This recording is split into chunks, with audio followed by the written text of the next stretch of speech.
There comes a point in every relationship with a narcissistic person when things begin to shift. But it's not because the narcissist has some sudden epiphany or decides to change. That rarely happens. Instead, it's because you change. You start to see yourself more clearly. You begin to heal from old wounds that you've carried for years, and you start setting boundaries, real healthy boundaries.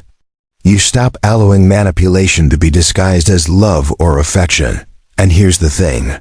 When you start standing up for yourself, when you start to walk away from the games that you've been playing, something inside death narcissist stirs.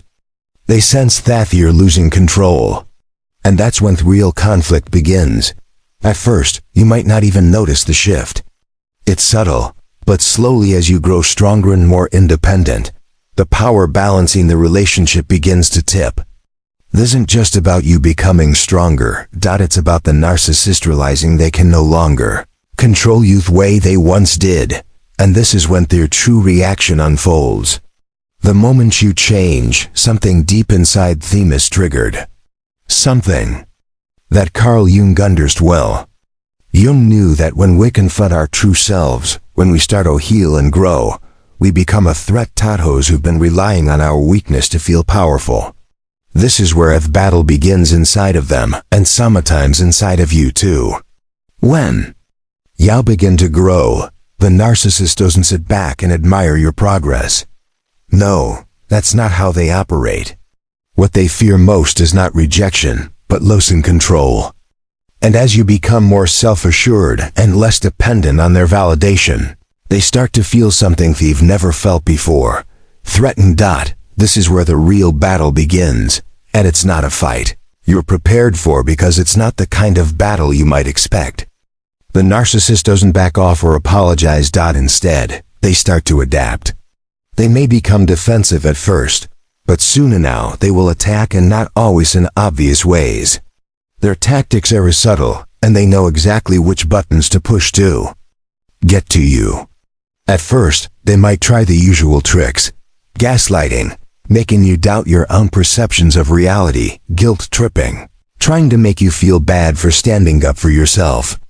Or even playing the victim, portraying themselves as the wounded party to distract you from their manipulation. But here's where it gets tricky. These tactics will only work for so long because the more you grow, the harder it is for them to sway you with those same old tricks. And when they see that their usual methods aren't getting desired results, they escalate. They get more desperate. This is when the true complexity of their manipulation becomes clear, because it's not just about controlling you. It's about their own deep-rooted insecurities and fragile ego.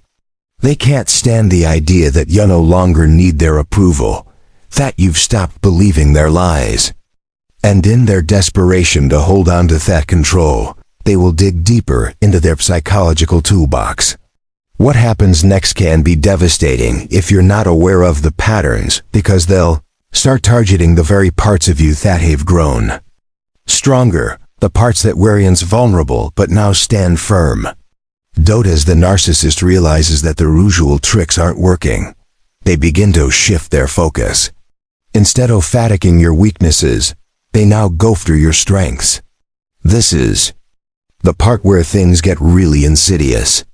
They know that the qualities you've been building up, your confidence, your boundaries, your independence, are thievery things that make you stronger and harder to control. So what do? They twist them into something negative. If you've become more assertive, they'll call you arrogant. If you used to struggle with indecision, but now have a clear sense of self, they'll accuse you of being selfish. If you were unseverely accommodating but now know how to say no, they'll claim you're being cold or detached. This is called strength shaming, and it's designed to make you doubt the very qualities that helped you break free. The goal isn't just to criticize you. It's to plant seeds of doubt in your mind, to make you question whether your growth is really progress at all. They want you to feel guilty for being strong, for standing up for yourself. They want to make you wonder whether the boundaries you've set are a sign of arrogance or whether your newfound independence is actually isolation. Beautif, that doesn't work. If you stand your ground and continue to thrive, they move into their next weapon, nostalgic manipulation. This is where things get even more emotionally complex. The narcissist will begin to romanticize the past, but not the real past. The version of you that was easier for them to manipulate.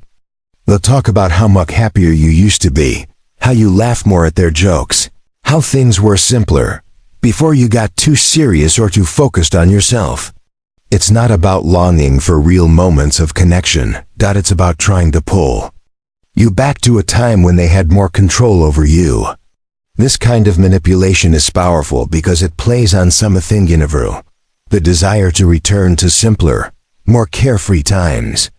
But here rests harsh truth. The narcissist doesn't miss you. They miss the version of you that was easier to control.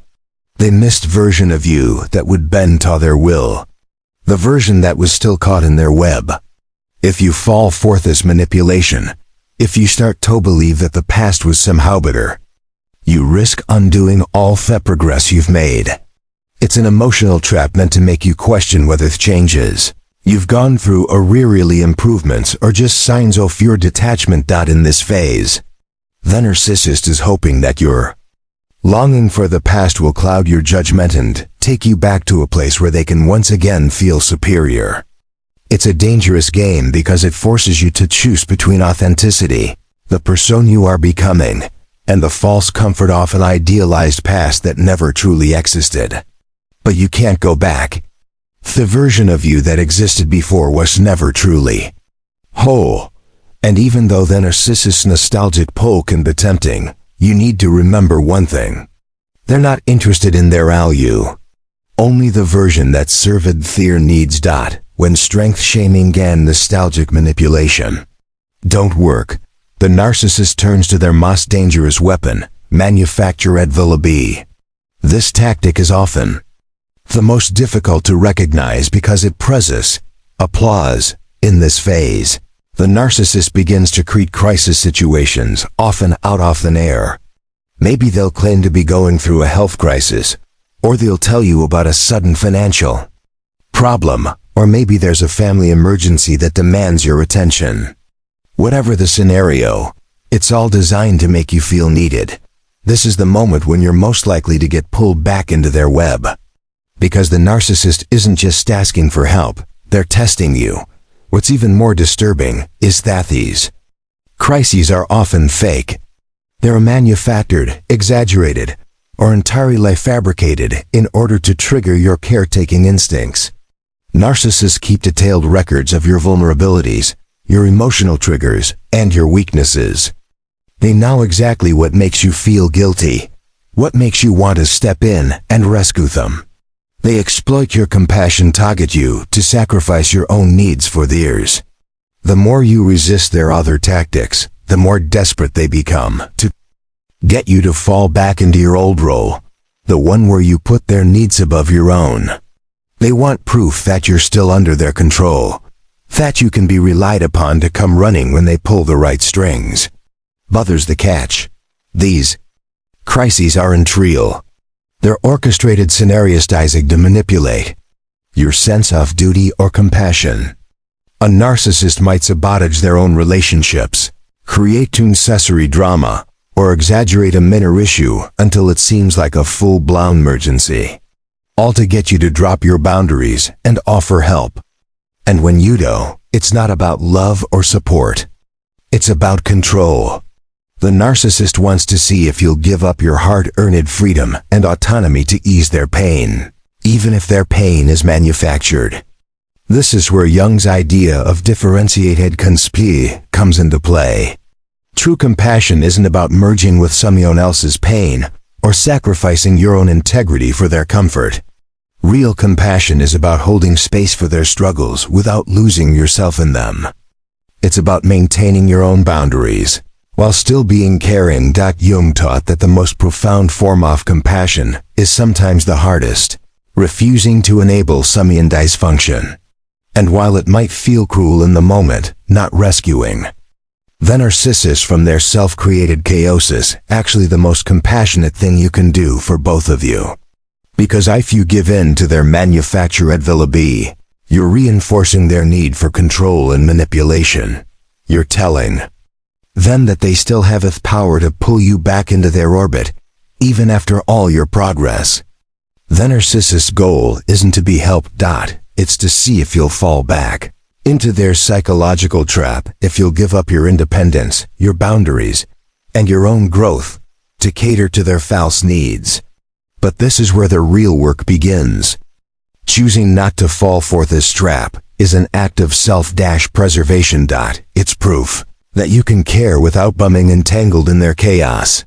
By resisting this final, most desperate attempt to control, you expose their true nature, the fragility of their world, the emptiness they've been trying to mask all along. And that's something they can't handle.